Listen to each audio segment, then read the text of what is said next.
चलिए फिर समझते हैं बाप टीचर सत्य गुरु, वो रूहों के रब को, वो परमात्मा को बाप टीचर सतगुरु क्यों कहा जाता है। बाप इसलिए, पहले समझते हैं बाप का मतलब क्या होता है। भाई बाप का मतलब होता है, गहराई में बैठ के सोचिएगा, बाप का मतलब होता है तुम्हारा जरिया क्या है, तुम किस जरिए से आए हो, व्हाट इज योर सोर्स, तुम्हारा सोर्स क्या है। बाप इज इक्वल्स टू सोर्स और जरिया। तो जब हम अपने जिस्म के जरिए की बात करेंगे तो हमारे जो लौकिक माता पिता हैं और हमारे दुनियावी वालिद वालिदैन हैं वो सामने आ जाएंगे। जाहिर सी बात है, हम हमारे मम्मी पापा के थ्रू ही हमारा ये जिस्म आया है।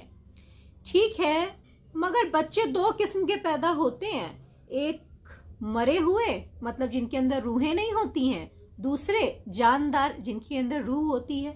तो मतलब मम्मी पापा मिलके एक बॉडी तो जनरेट कर सकते हैं मगर रूह नहीं फूंक सकते हैं। अरे ये रूह कौन फूंक रहा है? What is the source of your soul?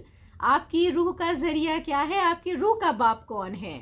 कौन है जो रूह फूंक रहा है? तो वो आ गए आपके सुप्रीम सोल, वो आपके रूहों के रब आ गए, तो वो हो गए आपके बाप। अब वो टीचर कैसे हैं? टीचर जो होते हैं ना, टीचर का क्या काम है? कौन है जो इसमें इतनी अकल फूंक रहा है, इतना दिमाग कहाँ से आ रहा है इसके पास? अरे दिमाग, अकल और बातें सिखाने वाले तो वही है ना, दरियाए इल्म, ज्ञान का सागर। अरे ये उनकी प्रॉपर्टी है। हमने जब से समझा कि वो हमारे हैं तो उनकी चीज़ें भी हमारी हो गई। यहाँ से आ रही है ये चीज़। और तीसरी आती है सत्य गुरु। भाई इसकी बड़ी ज़रूरत होती है, सच बता रहे हैं।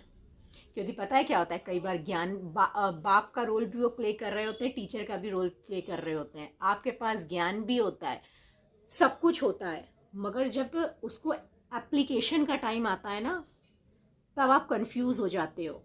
क्यों? क्योंकि दिल कुछ और कह रहा, दिमाग कुछ और कह रहा। अरे कब से फंसी हुई है इस दुनिया में ये रूह, तो वो कंफ्यूज हो गई है।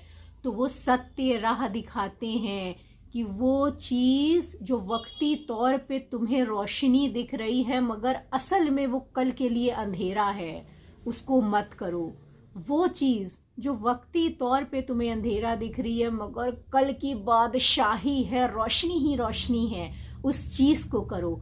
तो सतगुरु का रोल भी वो ही प्ले करते हैं, आपको बताते हैं।